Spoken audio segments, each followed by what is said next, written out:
Hello friends, তোমরা সবাই কেমন আছো? তো আমি আবার চলে এসেছি আজকে তোমাদের সামনে নতুন একটা ব্লগ ভিডিও নিয়ে। তো তোমরা সবাই কেমন আছো আর কে কোথার থেকে দেখছো কমেন্ট করে জানিও, কিন্তু আমি তোমাদের কমেন্টে রিপ্লাই দেবো। তো এখন দেখো, আমার সকালবেলা উঠে বাসি কাজকর্ম সব করে এই মাত্র চা নিয়ে আসলাম তোমাদের সাথে। আমার চাটা দেখো আর এনজয় করো। গরম গরম 2 কাপ চা এখনও ধোয়া উঠছে, একটা আমার আর একটা আমার শাশুড়ির। তো আমরা দুজনে এই 2 কাপ চা খাবো আর খেতে খেতে এখন একটু কথা বলবো।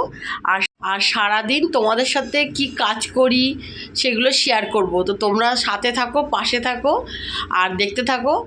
আর পারলে আমাকে একটু লাইক, কমেন্ট, সাবস্ক্রাইব করে আমাকে একটু এগিয়ে যেতে সাহায্য করো ফ্রেন্ড। তো সেই সকালে চা দেখানোর পরেই বোধহয় ভিডিওটা রেখে দিয়েছিলাম, তারপরে আর ভিডিওটা অন করা হয়নি। তারপরে একটা দিদিভাই আসলো, চা খেতে খেতেই আসলো। তো এই দিদিভাইটার সাথে বসে কিছুক্ষণ গল্প করলাম, করে তারপরে দিদিভাইটা আধ ঘন্টা মতন বসলো, দিয়ে বললো না চলে যায়। দিয়ে তারপরে চলে যাই বলেই বাইরে আসলে, বাইরে এসে আবার সে মেয়ে ছেলেদের যেটা হয়, আবার আমি দুটো কথা বললাম, তারপর বিকিতে দিদি দুটো কথা বললো। এই বলতে বলতে এখানটা বসে আবার আমরা আধ ঘন্টা বসলাম। বসে এই আধ ঘন্টা ঘরে, আধ ঘন্টা এখানে বসে এই 1-1.5 ঘন্টা এখানেই কাটিয়ে দিলাম। তো তারপরে দিদিভাইটা বলছে না অনেক দেরি হয়ে গেছে, আমারও রান্না করতে হবে, যাই। তা দিদিভাই চলে গেল, এবার আমি এই উঠবো, উঠে এবার এই কাজকর্মগুলো করব। তাই ভাবলাম আমারও অনেকটা দেরি হয়ে গেছে, কিন্তু একজন আসলে তার সাথে তো গল্প বলতে হয়, বলো। তো ঠিক আছে, প্রবলেম নেই। আজকে এমনি রান্নার অতটা চাপ নেই, কারণ আজকে বরের একটা জায়গায় নিমন্ত্রণ আছে, ওই সেই শ্রাদ্ধ বাড়ি একটা নিমন্ত্রণ আছে। তো সেই বর যেহেতু খাবে না, তাই সেই জন্য রান্নার অত টেনশন নেই, আমি, মেয়ে আর শাশুড়ি। ঠিক আছে, একটু দেরি হলেও প্রবলেম নেই। তা এবার এই উঠবো, উঠে এই কাজকর্মগুলো এবার শেয়ার করবো তোমাদের সাথে। তো তোমরা দেখতে থাকো আমি তোমাদের সাথে কী কী কাজকর্মগুলো শেয়ার করি। তো ঠিক আছে, রাখছি এখন। হ্যালো গাইস, আমি চলে এসেছি সবজি কাটতে। তো এই রাস্তার ধারেই সবজি কাটছে, না ঘরে এত ঠান্ডা না, থাকা যাচ্ছে না, মানে এই শরীর টরির জন্য কনকন করছে। থাক, এই সামনেটায় রোদ্দুর আছে, তাই সমস্ত কিছু নিয়ে গুছিয়ে সবজি টবজি সমস্ত কিছু নিয়ে এখানে। সবজি বলতে আজকে রবিবার, আজকে বিরিয়ানি হবে, বিরিয়ানি আর মাংস। মেয়ে বললো মা রবিবার অনেক দিন বিরিয়ানি করি না, আজকে একটু বিরিয়ানি করো না, বিরিয়ানি খাই। ঠিক আছে তাহলে, যে বিরিয়ানি করি, আমরা 3 জন। তো আজকে বিরিয়ানি, আরে রান্নার ঝামেলাও নেই, ঝটপট হয়ে যাবে।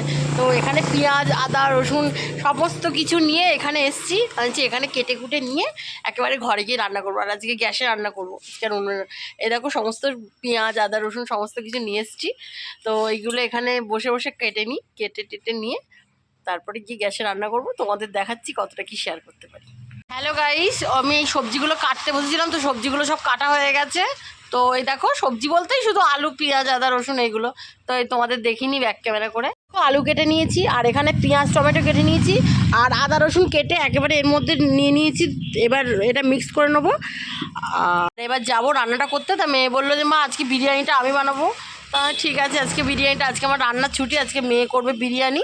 তো তোমাদের সাথে শেয়ার করব বিরিয়ানিটা কীভাবে করছে, চেষ্টা করবো আস্তে আস্তে শেয়ার করার। তো ঠিক আছে, তোমরা দেখতে থাকো। হ্যালো গাইস, তো দেখো আজকে ফাইনালি আমাদের কলে জল এসছে। কল বসেছি অনেক দিন, কিন্তু রাস্তার ওই পারে যাবে তাদের চলে এসছে, কিন্তু আমাদের কল বসেছিল কিন্তু জল আসেনি। এই আজকে ফার্স্ট জল আসলো, তাই ভাবলাম এত ভালো একটা মুহূর্ত তোমাদের সাথে শেয়ার করি, আর আমার আলুটাও দিয়ে নিই। তো আমাদের সাথে থাকো আর দেখতে থাকো। ভীষণ আনন্দ হচ্ছে আজকে, এত দিন প্রায় 1-1.5 বছরের মাথায় আজকে জল দেখতে পেলাম, ভীষণ খুশি হচ্ছে।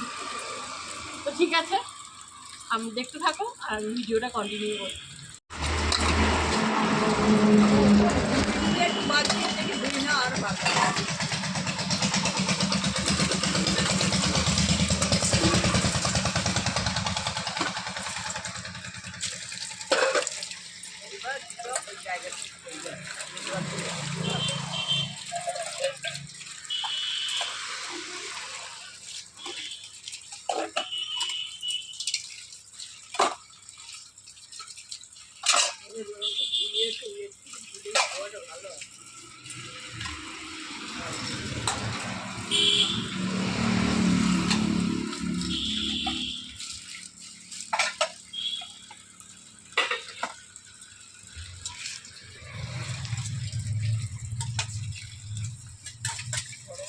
বাসনগুলো মাজলাম, বাসনগুলো একসাথেই মাজতাম কলে, যেহেতু কলে জল এসছে, তাই ভাবলাম যে জলটা তো একটার মধ্যে চলে যাবে। তো তো যেটুকু আছে সেটুকুই বাসনগুলো আগে ঝপ করে মেজে নিই, রান্নাটা পরে হবে। আনন্দে আনন্দে আগে বাসনগুলো মেজে নিলাম। ঠিক আছে, এবার রান্না যে করতে যাবো। দেখো আলু ভাজা হচ্ছে, বিরিয়ানি। তো তোমরা দেখতে থাকো, একে একে স্টেপ বাই স্টেপ তোমাদের দেখাবো। তো দেখো কড়ায় আমি এখন পেঁয়াজ দিলাম। তো পেঁয়াজগুলো হালকা হাতে লাল লাল করে ভাজতে ভাজতে এদিকে সব কিছু দিয়ে দিলাম জলের মধ্যে, লবঙ্গ, এলাচ, তেজপাতা, নুন দিয়ে জলটা গরম করতে বসালাম। তো তার মধ্যে মাংসটা ম্যারিনেট করা ছিল, পেঁয়াজ, আদা, রসুন, টমেটম, কাঁচা লঙ্কা সব কিছু দিয়ে মিক্স করে ম্যারিনেট করে রেখেছিলাম। তো সেটা তেলের মধ্যে দিয়ে এবার এটা নাড়াচাড়া করি, একটু হালকা হাতে নাড়াচাড়া করি। তার মধ্যে এদিকে জলটাও গরম হোক। তো জলটা দেখো, তার মধ্যে আমার জলটা গরম হয়ে গেছে। তো জলটা গরম হওয়ার পরে আমি এর মধ্যে যে চালটা ভিজিয়ে রেখেছিলাম, সেই ভেজানো চালটা এই ফুটন্ত জলের মধ্যে দিয়ে দিলাম। তো এই চালটা এর মধ্যে ফুটন্ত জলের মধ্যে দেওয়ার পরে ঢাকনা দিয়ে এটা আবার ফুটতে দেবো, আস্তে আস্তে এটা হোক। আর সেই এতে আমি মাংসটা কষিয়ে নিচ্ছি। তো মাংসটা কষাতে কষাতে ওইদিকে ভাতটাও ফুটছে, এদিকে মাংসটাও হালকা হাতে আমি কষে নিচ্ছি। তো মাংসটা কিছুক্ষণের মধ্যে প্রায় কষা হয়ে এসছে। এবার মাংসটা আর 5 মিনিটের মধ্যে আমার কষা কমপ্লিট। দেখো মাংসটা আমার কষাও কমপ্লিট, আর এদিকে আমার ভাতটাও ফুটে গেছে। তো চলো মিক্স করে নিই। চলে এসেছি মিক্স করতে। তো প্রথমে আমি গোলাপ জল দিলাম। তো গোলাপ জল দেওয়ার পরে এটাকে কেওড়া জল বলে, তো কেওড়া জলটাও দিয়ে দিলাম। আর কেওড়া জলটা দেওয়ার পরে যে বিরিয়ানি মশলা হয় সেইটাও দিলাম। তো সেটা হালকা হাতে আস্তে আস্তে করে দিচ্ছিলাম। প্রথমে গোলাপ জল, তারপরে মিঠা আতর, তারপরে কেওড়া জল, তারপরে এই বিরিয়ানি মশলা এটা দিচ্ছিলাম। দেওয়ার পরে এই যে মাংসটা আছে, মাংসটা এর মধ্যে একটা পার্ট দুটো পার্ট করে যে লেয়ার লেয়ার দেয়, তো সেটা দিচ্ছিলাম। সেটা তোমরা অবশ্যই জানো। যাই হোক, তাও প্রথমে ভাত দিয়েছিলাম, ভাতের নিচে আলু দেওয়া ছিল। প্রথমে ঘি মাখিয়ে নিয়ে হাঁড়িটাতে আলু দেওয়া ছিল, তারপরে ভাত দিয়েছিলাম। তারপরে মিঠা আতর, গোলাপ জল সব কিছু দেওয়ার পরে এই মাংসগুলো দিচ্ছিলাম। তারপরে তো মাংসগুলো দেওয়ার পরে আবার ভাতটা দিলাম। তো ভাতটা দেওয়ার পরে এইভাবে এক পার্ট করে দিতে দিতে এরপরে আবার এর মধ্যে মিঠা আতর, কেওড়া জল, তারপরে যে বিরিয়ানি মশলা সেগুলো আবার দিয়ে দিচ্ছিলাম। তো সেইগুলো দিয়ে দেওয়ার পরে ফাইনালি যখন এগুলো হয়ে যাবে, তখন ওই যে কেশর ভেজানো যে দুধটা আছে, তো কেশর ভেজানো দুধটাও এর মধ্যে দিয়ে দেবো। দিয়ে তারপরে এইগুলো পুরো কমপ্লিট করে ঢাকা দিয়ে গ্যাসের মধ্যে একটা চাটু আমি বসিয়ে রেখেছি। তো সেই চাটুর মধ্যে এটা স্টিমে বসিয়ে দেবো। তো চাটুর মধ্যে স্টিমে কিছুক্ষণ ওটা থাকবে, 10-15 মিনিট মতন স্টিম করে রেখে তারপরে ওটাকে নামিয়ে গরম গরম ওটাকে সার্ভ করব। তো দেখো আমার পুরো মিক্স কমপ্লিট হয়ে গেছে, আমি চাটুতে বসিয়েও দিয়েছি এটা। তো এটা হতে থাক। হ্যালো গাইস, আমি আবার চলে এসেছি। তো আমি এইমাত্র স্নান করে আসলাম, এখন বাজে 3:10। দেখো আজকে আমার বর খাবে না, আমরা দুজন আর আমার শাশুড়ি তিনজন, তাও 3টে, মানে 3টে মোটামুটি আমাদের বললাম না, 2:30-3টে বেজে যায়। তো বর তো সেই কোথায় একটা নিমন্ত্রণ ছিল, সেখানে চলে গেছে ও। এবার আমি স্নান করতে যাওয়ার আগেই শাশুড়ি খেতে দিয়ে গেছেন, নাহলে উনি অত দেরি করে, আমরা তবু দেরি করে, ঠিক আছে উনি প্রত্যেক দিনই মোটামুটি আমি ওনাকে আগেই দিয়ে দিই। ওই শাশুড়িকে খেতে দিয়ে স্নান করতে গেলাম। তো স্নান করে এসে এই মন্ত্র স্মরণ টরণ করে আমি ক্যামেরাটা একবার অন করি, ক্যামেরাটা অন করলাম।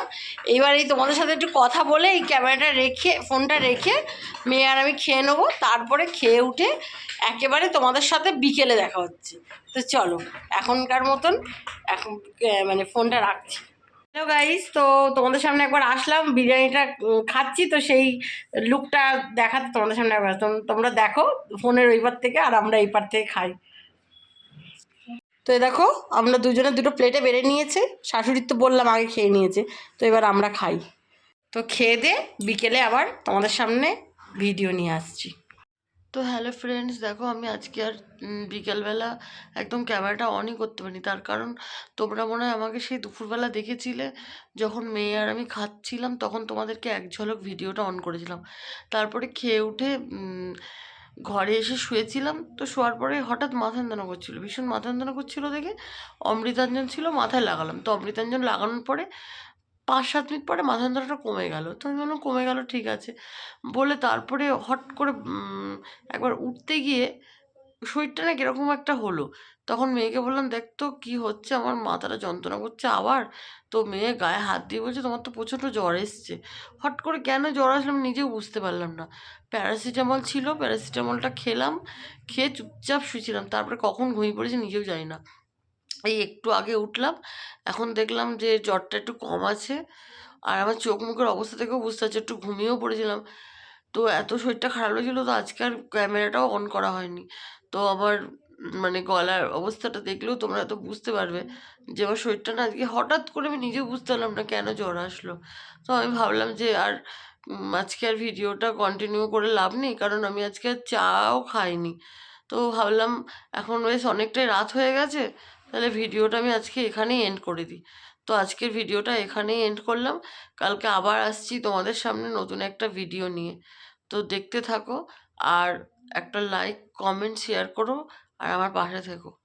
আজকের মতন গুড নাইট।